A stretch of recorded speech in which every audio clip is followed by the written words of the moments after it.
What's going on, everybody, and welcome back to the Hardwood Convos podcast here on the 515 Podcast Network. I'm Brock Bierman alongside, as always, Dawson Livingston and Hunter Rose.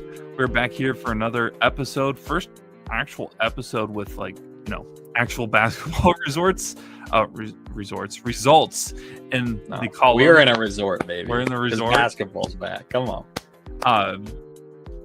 I guess we'll start like we always do. Hunter and Dawson, how are we doing? Basketball's back. There can't be many complaints, I feel like, this week. No, life's good right now. Brock, I know you're probably happy from your Dodgers 18-inning World Series thriller on Game 3 on Monday night, but yeah, my Dodgers. I pay a lot of attention. Yeah, I definitely stayed up for that game too. Oh yeah. I definitely went to bed at 10:30, woke up to get water, and realized the game was still going on. But no, basketball's good right now. We're in week 2 of the NBA. We got cup games starting on Friday. Life's good right now. We are in the full swing.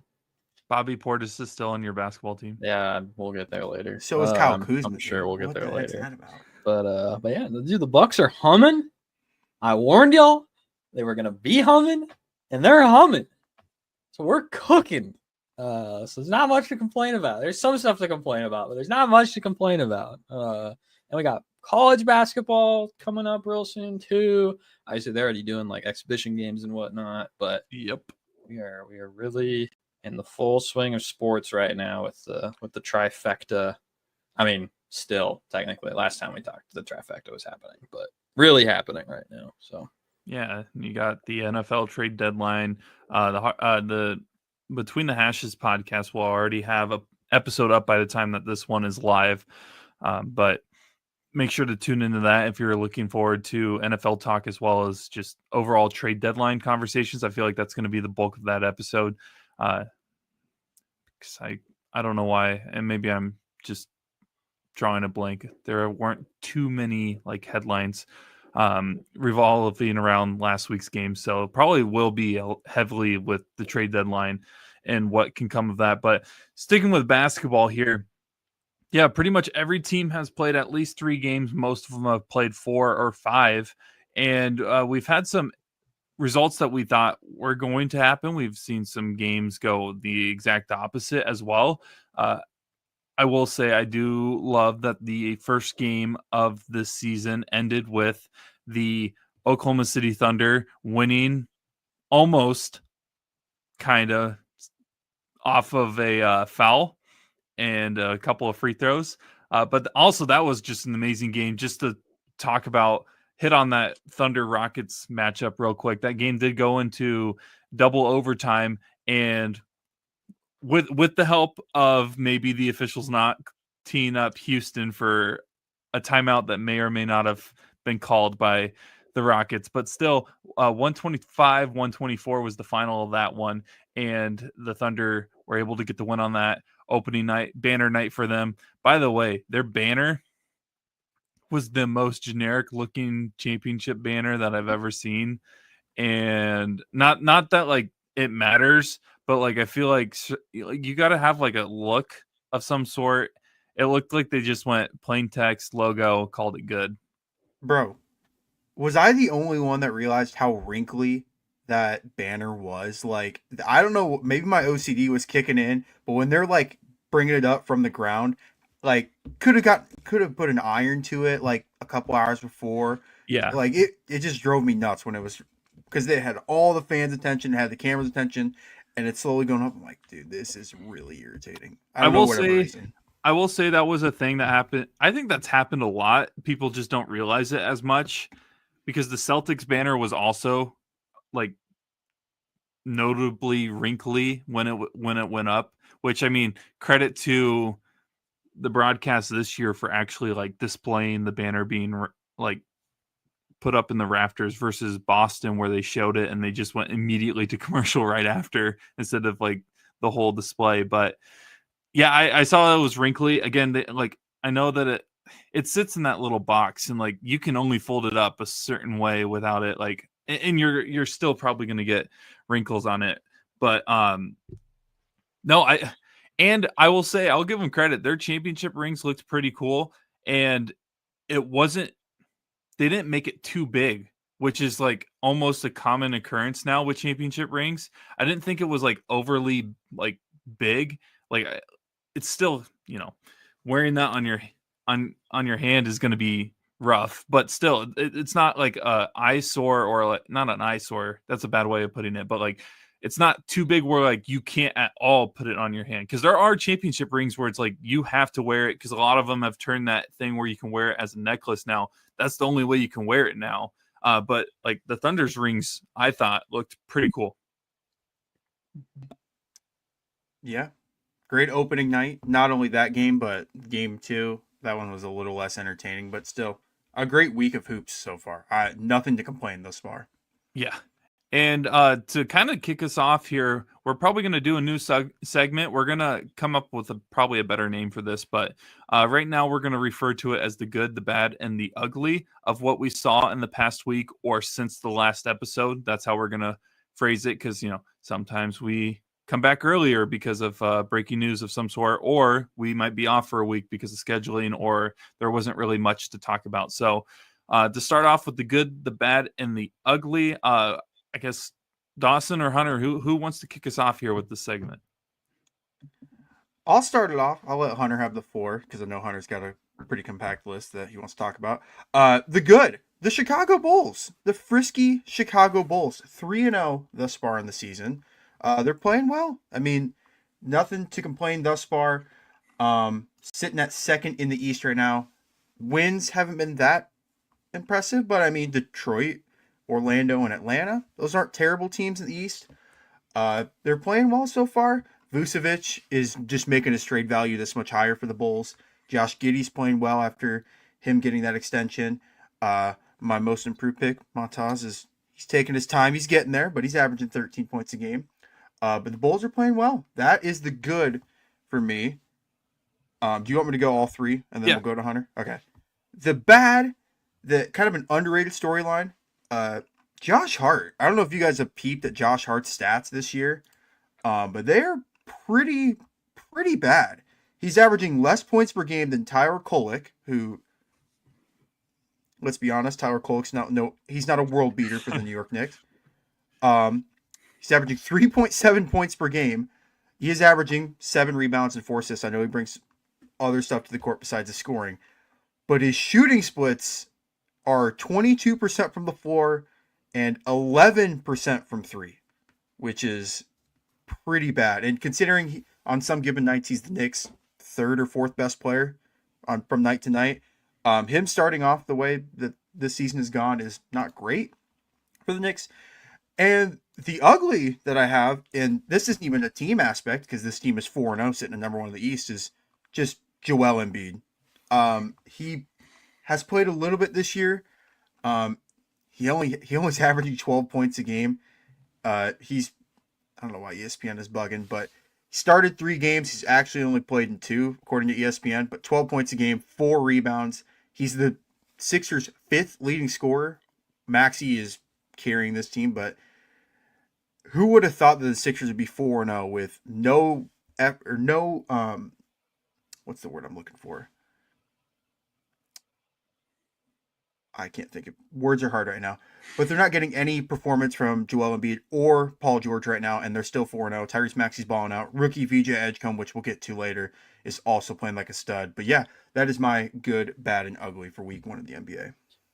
Dude, that first game, it looked like his knees needed some WD-40. It was bad. Like yeah, I could hear it. Actually rough. But I think too, the other thing like with Josh Hart is that it's not even that he's not playing either. Because I don't think he started this year, but he gets very sizable minutes, and especially with like both Mitch and Yabusele now being out, it's like he's on the floor. It's just he doesn't add anything. It's just brutal. But yeah, I can get into my though. So my good, and this is really unfortunate for all 3 of us here because we talked about this team during the summer, definitely before the season started. We were like, thank goodness. We will never have to have nightmares about this team ever again. And then all of a sudden, the Miami Heat have started off 3-1. Honestly, should be 4-0. They really should be 4-0. But starting off 3-1 and actually like looking good. So their one loss being to the Magic, and it's kind of hard. Like this, like kind of like Dawson said too. Like it's early on in the season, and so a lot of times like you can use like combined records of like opponents to figure stuff out, but it's just not helpful right now. But the Magic don't look that good, to be honest, which is surprising to me. But that's not really a great loss to have, at least right now. But they ended up beating the Grizzlies by 30, the Hornets by almost 30, and then they beat the Knicks by 8 as well. And so again, like not like terrible competition, especially like the Hornets offense. Like at the time, like the Hornets offense looks really, really good, and the fact that they were able to beat them by 30 is wild. But yeah, overall, the Heat have a top 3 offense and defense overall in points scored and allowed. And this is all without Tyler Hero, who was their leading scorer from last year. But I think the really wild thing about this team is that like their offense just looks way, way, way different. And so just kind of some different things that I found that I thought were really interesting. So far this year, they're 4th in 3-point percentage. They're tied for 3rd in assists per game. They're the fastest team in the NBA. They're 2nd in transitions. I don't think it's in transition points, but just like transition possessions in general. They're 1st in catch and shoot points. And while they're bottom of the league in elbow and paint touches, they're 1st overall in points scored per possession at the elbow and paint. And so it's like every time they're getting the ball to where they want it to be, even if it's not much, like they're scoring, which is crazy. And it's really weird too, because ever since Spo has been head coach, I thought this was wild. I never would have thought about this, especially with like LeBron, between like with the big 3 with LeBron, Wade, and Bosh. Since Spo's been a coach, the Miami Heat have never, ever, ever finished in the top half of the league in pace. They've always been in the bottom half of slowest teams in the league. And all of a sudden now they're the fastest, and like by a margin too. It's them and then the Grizzlies. And especially the way that we've seen, and I think this also just shows like the way we've seen the finals with the Pacers making their run, the Thunder making their run, both of them being the fast-paced team. Like it shows they're making changes. And so it's like, I don't know if they're going to keep it up. I hope they don't, because I hate the Heat. But it's like they're really just showing that they've really changed. My bad is Nikola Jokic, and specifically the coverage that Nikola Jokic continues to get as Nikola Jokic, because holy cow, like, can we not do this anymore? It's like I've said it once, I'll say it again. Like Jokic is a great basketball player. It's excellent. Okay. You could even somehow pull out of me that he probably deserves at least an MVP or 2, maybe. But the dude has been abysmal this year. All right. He's putting up prime Draymond Green stats. Okay. Like, we cannot be throwing around this best in the world and he's averaging 20. Like, I'm sorry. That's not how that works. It's like, oh yeah, Cade Cunningham's the best in the world because he's averaging 20 points a game. Nobody says that. But because it's Nikola Jokic, he gets it. And it's just annoying. There was a wild photo from ESPN. I think it was from night 2 or whatever. Because, oh my gosh, Mr. Triple Double Man has triple doubles through every game he's played. But they had like, it was when Shea like dropped like 55 and like Steph dropped 41. And then smack dab in the middle, you got Nikola Jokic, 20 points, 13 rebounds, 15 assists. It's like, why did you even do this? Like, why? Like, it is so obvious what's happening. But yeah, it's just bad. It's just bad. And then my ugly is Bradley Beal. And it's not like, I think the thing that's funny too is it's not even that like Bradley Beal had that high of hopes. At least I hope no Clipper fans out there had like super high hopes. That might be the real ugly here. He could have been a key piece though. Yeah. Like, you think he'd be a key rotational guy at 20 minutes a game, right? But in that 20 minutes a game, he's averaging a whopping 5.5 points. So the unction in LA is just not working too well for Brad so far. So hopefully, I mean, again, thankfully he's not making, a $40 million a year or whatever that he was getting. I think it might have even been more than that. It was a terrible contract is what I remember. And so at the very least, they're only paying him $8 million, but it's still not ideal. So yeah, that's my good, bad, and ugly though. Yeah, good list, man. Good. And we're going to talk about more about this anyways. Is just the unbelievable start that Victor Wembanyama has had this season. Like, good Lord, like, and I'm not going to even go into like my thoughts on that. Well, because we're probably going to have a whole segment on the start that the Spurs have had as a whole, not just Wemby, but just as well as Wemby himself, and how this might be the year that he fully establishes himself as a top 3 player in the league. The bad for me, and this is just my personal opinion, and honestly, after I get done, I would love to hear your guys' opinions on this. The bad is Cooper Flagg running point guard for the Dallas Mavericks. I understood what they were trying to do to start the year. You want to see what he can do, if he can play point guard. If he could play point guard at an elite level, great move. But I mean, he's only averaging 2.5 assists right now. I get that D'Angelo Russell is pretty much your only other option at point guard, and you can't probably start both of them and then expect to have good rotation in terms of minutes and stuff like that. So I guess I can understand why they do this, but they need to find someone maybe to either sign or trade for, because this is not going to work in the long run. And I mean, you can look at their record; they're 1-3 right now. I'm just not a fan of Cooper Flagg running the point.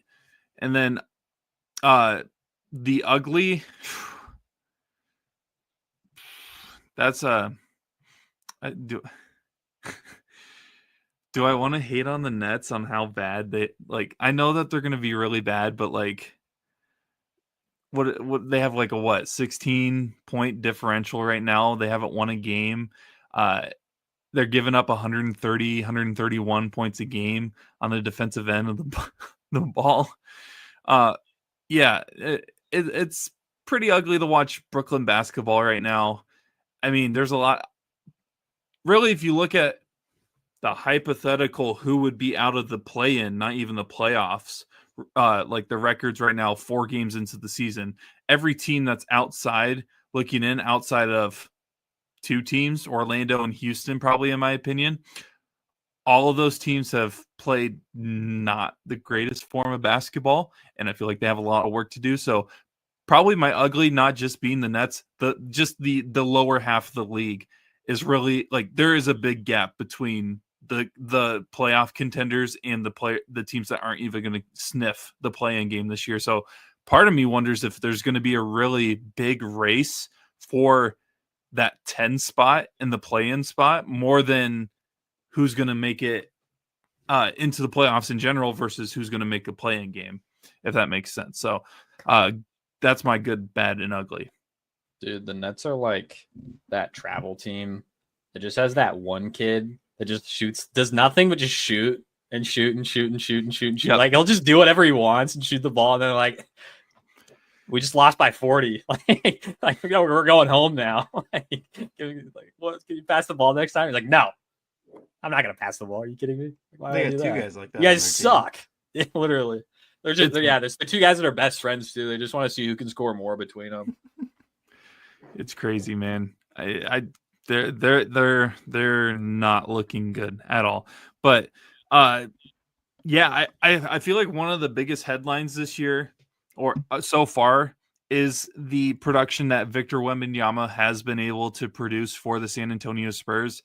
I've hinted at, we talked about our bold predictions ranging from semi-bold to screaming hot takes heading into the season. And I've mentioned that the Spurs are kind of like one trade away from really contending for an NBA championship.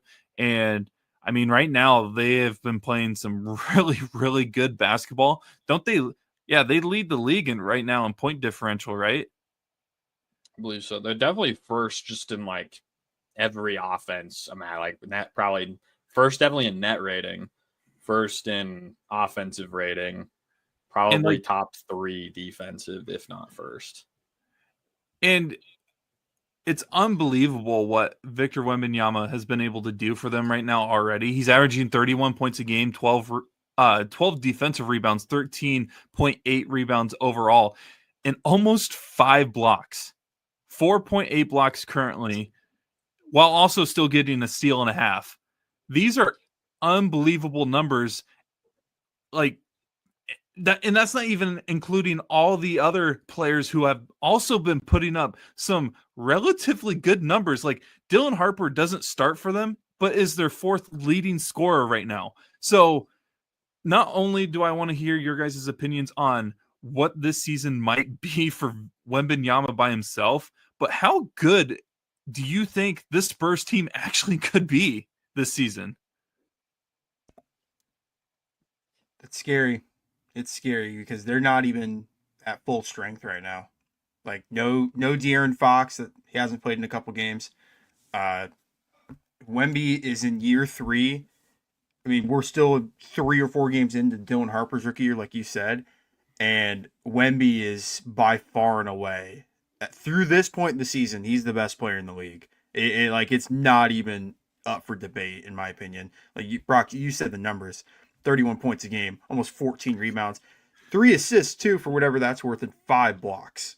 Like that, those are unbelievable numbers. That's the closest player that we have in the NBA to like what baseball has with Shohei. Whereas Shohei's the best hitter, he's the best offensive player in the league, but Shohei's also a top 5, top 10 pitcher.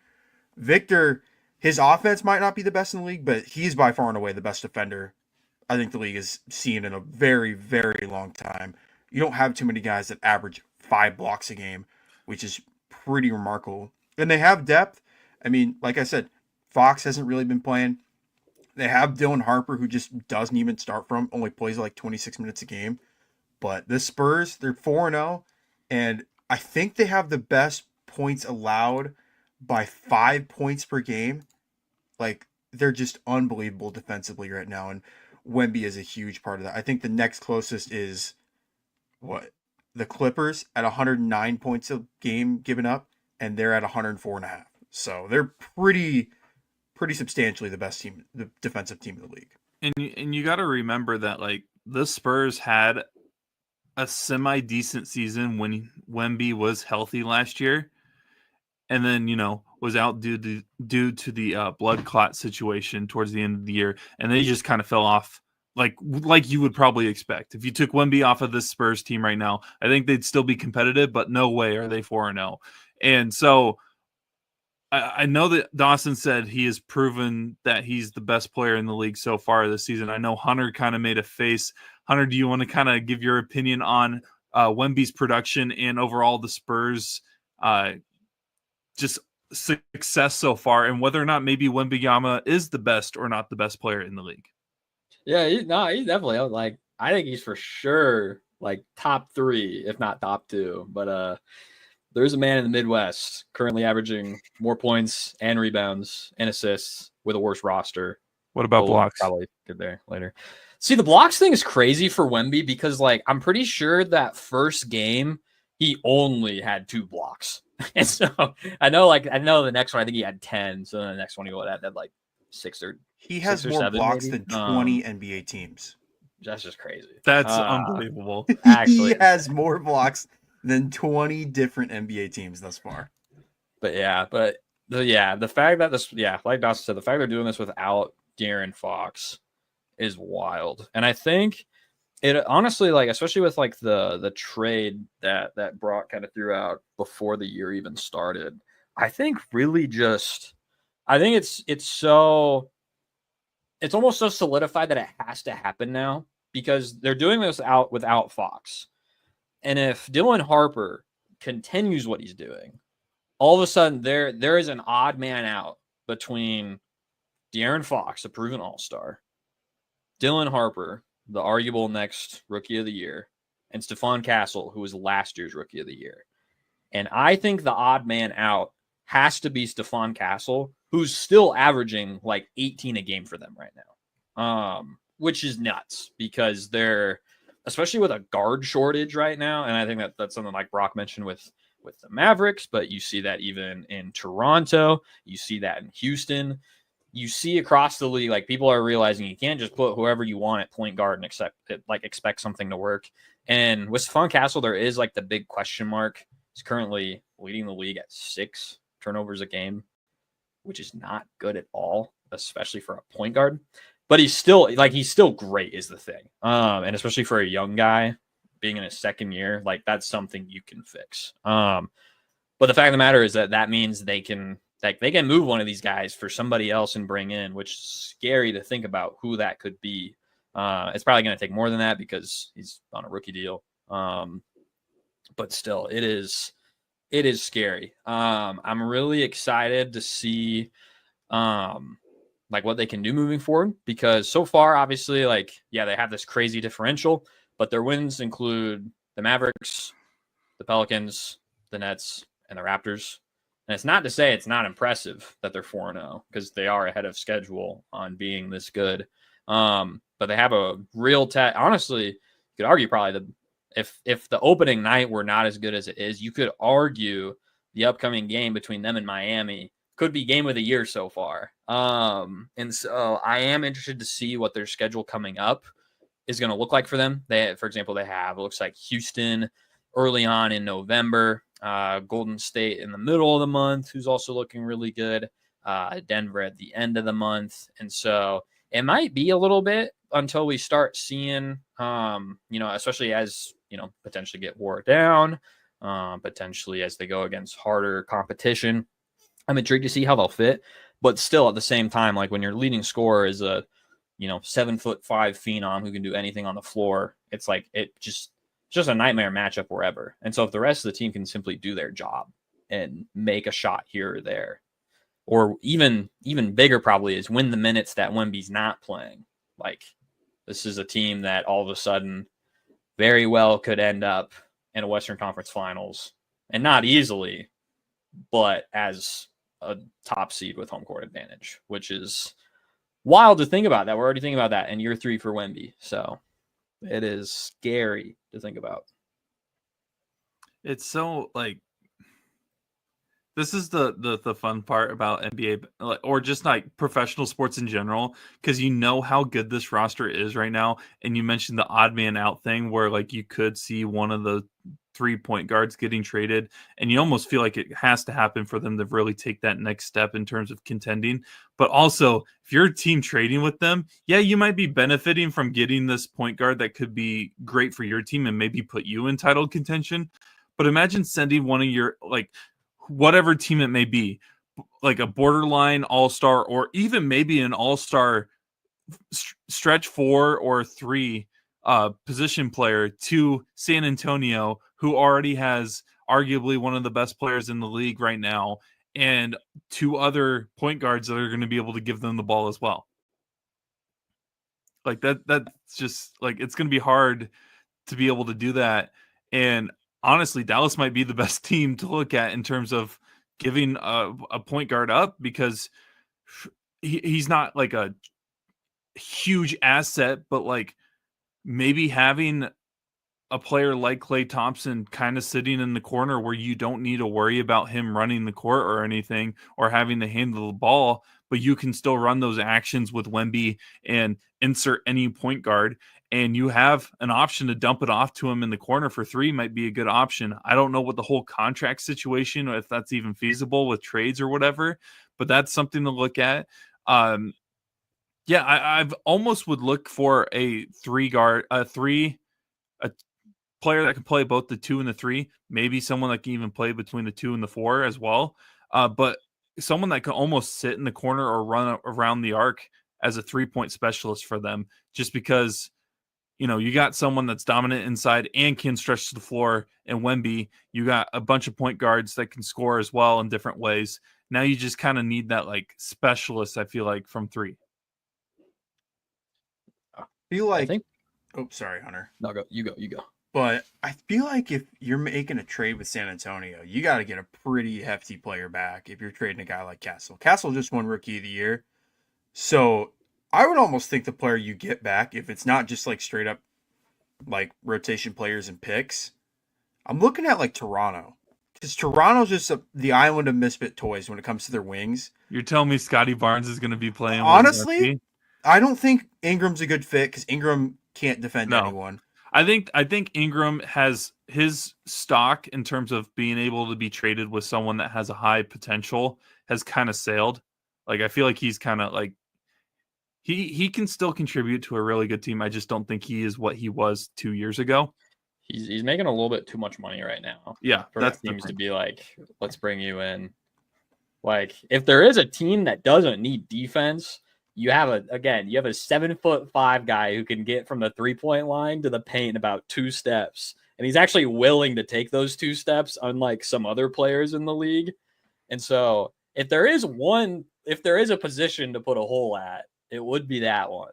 But you'd have to give up probably like too many players on the Spurs team do not make money. So I don't know how you bring in somebody like that. But am I crazy to think that Fox could be the odd man out?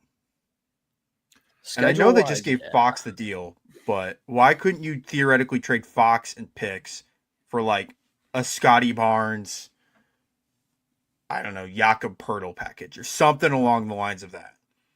But who would, out of the three, who would you trade? Like if you were San Antonio, not necessarily Fox. who's the you think so?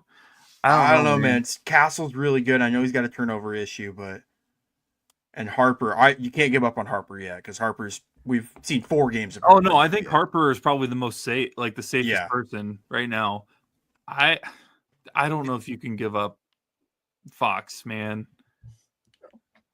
The hard thing is like, I know I said it. Technically, there can't be an odd man out right now because we have not seen De'Aaron Fox on this roster. It's the same thing, like very, very different because I don't think any of these 3 guys are going to be on the move. But right now in Milwaukee, between KPJ, Ryan Rollins, and Cole Anthony, Kevin Porter Jr. got injured like 10 minutes into the game. And so they've had to plug in somebody else. They had to plug in Ryan Rollins at point guard. And so everyone's like, okay, well, when Kevin Porter Jr. comes back, like who starts? Now, I think it's pretty obvious you have to start De'Aaron Fox as soon as he's healthy because it's De'Aaron Fox. But it's hard. I think it's hard to say exactly who is the odd man out before we see De'Aaron Fox with this roster. Because the speed the man has just fits almost too well with this team to move on from. And it's not that the other guys don't move fast by any means, but it's like that is the thing De'Aaron Fox is known for, is being one of the fastest men in the NBA. And especially in like, since they're already in a win now scenario and you have him on lock for 5 more years, I don't know if he is. I don't know if I would agree that he's the odd man out, but I would agree. I think Dylan Harper's probably the safest at the moment, which is crazy because he like literally has played the least amount of games in he's San the most Antonio. unproven out of all of them. Yeah. I don't know. I think they're going to be a team in February that if they're like the 3 or 4 seed and they're looking to make a huge move, I think Toronto could make a lot of sense.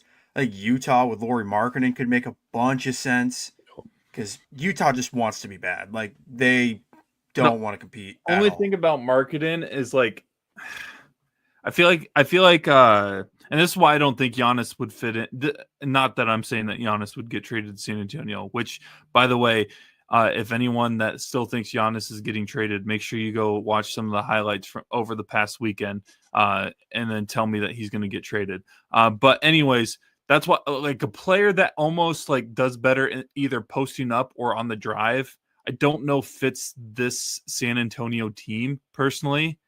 And that, not that I don't think Markkanen would work. I just feel like he may struggle a little more, just because I feel like what they're missing is that catch and shoot.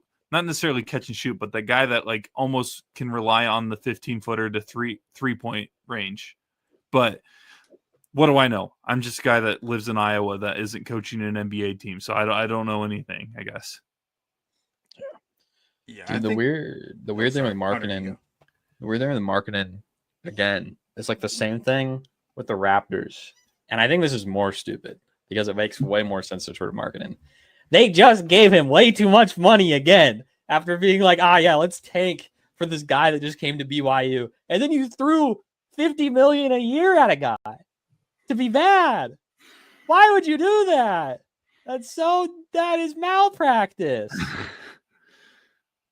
I hate the NBA sometimes, man. Like, why can't I own a team? I don't think I'm that smart, but where's my NBA team, man? Anyway.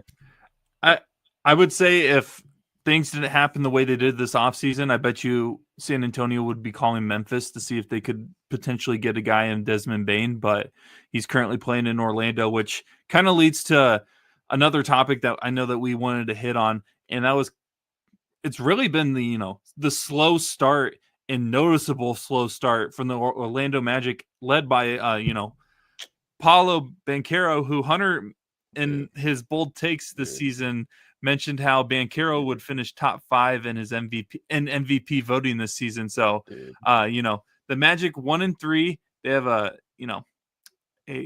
differential, I think, of -6, so losing 6 points a game.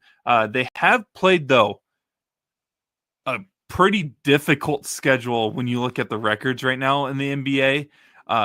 They've beaten, their one win is against Miami, but they've also played Atlanta, Chicago, and Philly, who are all top half of the East early on in this season, and they're currently playing Detroit, which they're currently down by 1 at halftime. So, Hunter, I'll start with you. What are your thoughts on this struggling Orlando team, I guess? And led by, top 5 MVP vote getter, potentially, in Banchero. Do you think anytime somebody puts on an Orlando Magic jersey, all their attribute points drop by like 10, like at the very minimum? Like I don't understand. I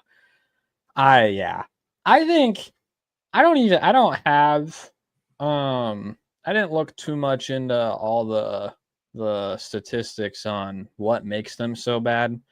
But I think the thing that really just caps off, just one clip you'd have to watch, was at the end of their game, I believe against the Hawks. It was a close game.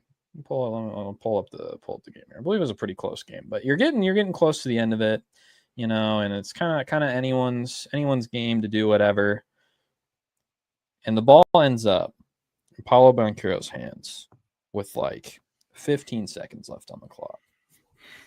And you'd think, maybe he'll wait to try to get the best possible shot to force more time.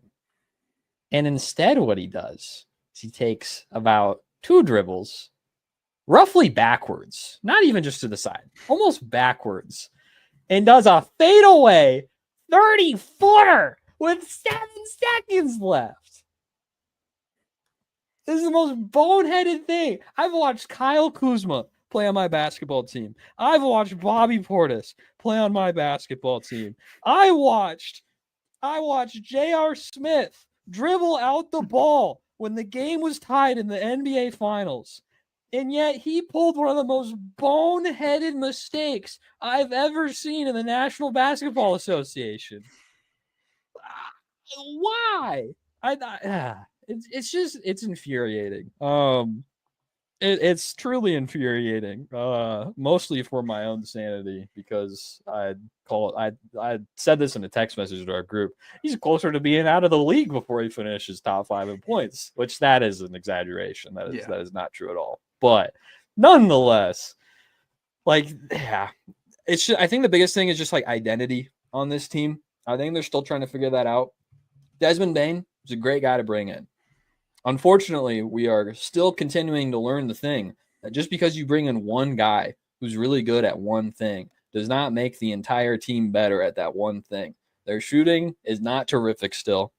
And I think there's gotta, between Franz and Paulo, as much as it would be so cool to see them work together, I have no clue if they're ever going to figure out how to play together on the same team. of who's going to be number one and who's going to be number two. Because Franz looks so good sometimes that it's like this guy maybe should be the best player on the team. And then Paulo Banchero shows up. And then sometimes Paulo looks like he should be the best player on the team. And so it's just a weird team. Very, very odd team. And especially, again, early on in the season, still figuring out a lot of those identity things. You got almost 78 more games to do that. But it's not a great start to what should have been a very promising season.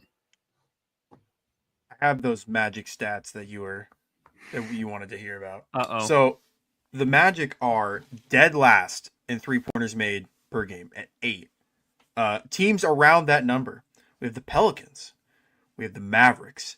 We have the Raptors. We have the Lakers. That's stellar. That's stellar company. That's great company. That's bottom 5 in 3-pointers made per game. Hey, right. Los Angeles is 500. True. I mean, could mean absolutely nothing. Another bad stat. Top 10 in turnovers. If you're not only making threes and you're turning the ball over a lot, offense isn't going to be very good. The last thing is they're bottom 10 in scoring the ball. They, even with the Desmond Bane move, like Hunter said, like even though you bring in a guy he's a 3-point specialist, they're still not scoring the ball. They still have other issues outside of Desmond Bane. And then the stat that I always like to look at is assists per game for a team, and that's another stat that they are third worst in the NBA, just over 20.5 assists per game. They're not really distributing the ball. I know we always talk about their slow pace on offense, but it just, I don't know. It feels like it's too much iso ball with Paulo and Franz. It's like, oh, it's your turn, it's my turn, it's your turn, it's my turn, and that causes confusion in the offense. But Bane hasn't been bad. He's averaging 19 points a game, so I wouldn't put the blame on him. He is only shooting 27% from 3. I mean, when your top 3 guys are shooting 18%, 33%, 27% from 3 in today's NBA, probably not a recipe for success. But it's a long season for a reason. I think the Magic will find a way to turn around. Yeah, hopefully they do, because I think all three of us would love to see Orlando be a competitive team, just because of the stars that they could produce based off of their roster. But we just want to play the song again on the podcast and not feel shame. That's all. We just want the Magic to be good so we could blast that song. We can't play that unless they win the championship, because I'm worried if we do, someone will get injured. Well, we can play it if they win a playoff series. We can play it if they win a playoff round. Only if they're going up against one of our teams in the next round. Okay. I feel like that's fair. Because we can't curse them. If they're going up against the Knicks, we want the Magic to beat the Knicks. Let's be honest. True. But yeah, I'm shocked how slow of a start they've had. And like Hunter said, Paulo's playing more like he's going to be out of the league soon, more than he's going to be closer to that top 5 MVP votes. But we've hit on the Pelican, or have mentioned the Pelicans a little bit in this episode, just kind of in passing. They are currently 0-3, but they did make a signing here this past weekend, and brought back, or at least signed, DeAndre Jordan, bringing him back to the NBA. He was last with the Denver Nuggets. I can't remember what exactly the deal was. Dawson, do you happen to have the numbers by chance? I think it was like 1 year, $3.8 million. I think that sounds right. So Jordan is back in back in the NBA, this time with New Orleans. I guess the only reason 3.6 million. 3.6 million. Okay. I guess the only reason we're kind of talking about this is because Dawson wanted to kind of hit on it. So Dawson, any thoughts? You made the graphic, so we're going to talk about it, but pretty bad when DeAndre Jordan in his first game with the Pelicans is second in plus minus as with the entire Pelicans team. His first game was Monday night. It was against Boston. They ended up getting smoked. And what's so funny is, like, you look at this box score, and yeah, we all expect the Pelicans to be bad, but when there's not a single person with a positive plus minus, and the best plus minus on the team is -3, and that's Jose Alvarado. And DeAndre Jordan in the year 2025 is second with -5. Not a recipe for success. Like, you look at their starters, Herb Jones had a -29. Jeremiah Fears, who might be good, he's a rookie out of Oklahoma, -31. Shot 1 of 11. Shooting tour dates right now. Not playing very well, but yeah, kind of just a vibes guy. No one's going to expect Jordan to put up monster numbers. I think he's in year 18? He's got to be getting close to that number. But yeah, I really wanted to include this because it hasn't been too many signings thus far other than the Westbrook signing. So yeah, and that's NBA champion DeAndre Jordan to you, Brock. All right, let's put some respect, all right, on his name. Okay? Oh yeah, he did. He played with the Jokic, right? Yeah, he was in Denver. Yeah, but yeah, the Pels the Pels have championship experience now, so they'll do better. Maybe the frisky New Orleans Pelicans. No, maybe. Maybe. You can't just be putting frisky on any. I only did it for one team in the NBA. I always have my frisky NFL team. That will always be the Carolina Panthers. They just always a frisky team. You never know. Could be Bryce Young's year. Stop. It could be. Last thing I kind of wanted to hit on is this. It's kind of actually blending the professional world and the semi-professional world of college sports. Louisville at one point, I think it was last week, did sign a former G Leaguer to their team for this for the college basketball, the Louisville Cardinals. This is an interesting thing just because usually in the old way in the past before NIL was a thing, once you announced you were going pro or once you were making money off of your playing basketball, you were not eligible to go back to college or even go to college in the first place. That quickly changed from that to like, there is no coming back to, okay, well, you could participate in the draft combine, get notes, and then remove your name for the draft considerations and then come back to college. Now we have G League players signing with college teams. And I know that we're in a year of in an era specifically of NIL making money as a pretty much a professional athlete now in college. What are your guys' thoughts on this? Pretty much every coach or most coaches that have made a comment on this seem to not like it. Yeah, I think it's going to ruin college athletics even more. It seems like little things here and there are kind of making it harder and harder to enjoy college athletics. But now we got basically professionals coming back to college after realizing that, they weren't good enough to be making what they thought they were going to make, because they probably will end up making more in the college game. So what are your guys' thoughts on this as we get ready to wrap up here on this episode? Yeah, I mean, if this is the case, why wouldn't every high schooler just go straight to the G League or straight overseas and then have in the back of their mind, like, hey, if I'm not like an amazing, like one and done, or I played 2 years overseas and I'm a top 10 pick, why wouldn't I just play 4 years overseas, get a lot of money, come to college at 22 and still have a decent chance of getting drafted? Like, you're setting a precedent for these kids that we're going to have eventually 24, 25-year-olds still playing college basketball, which isn't really fair in my opinion. You're talking about grown men playing against 18-year-olds who are freshmen in college, and you got guys that have been playing overseas ball for 7+ years if they stay the full 4 years of college. I don't know. I really hope that this is only a one and done instance, that we don't get more of this. I don't know, because you're gonna start a habit of college kids or of high school kids doing this, where it's like, hey, I'm gonna go to G League Ignite, or I'm gonna go to whatever G League team, Canton Charge or Iowa Wolves or whatever, and you're just be like, I'm gonna play there a couple years and still know that I can go to college and still have a chance of getting drafted. Yeah, Brock already mentioned like the amount of coaches that are against this.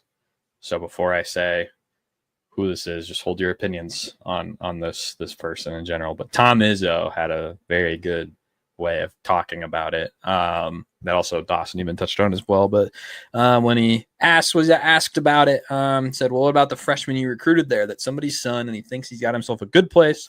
And all of a sudden, Shazam, they pull out of their hat and bring a 21 or 22-year-old in from the G League. To me, it's ridiculous. It's embarrassing, and I love my job. And then he went on to also say, whoever made those decisions because they're afraid that a lawyer is going to sue them sooner or later, you've got to fight the fight.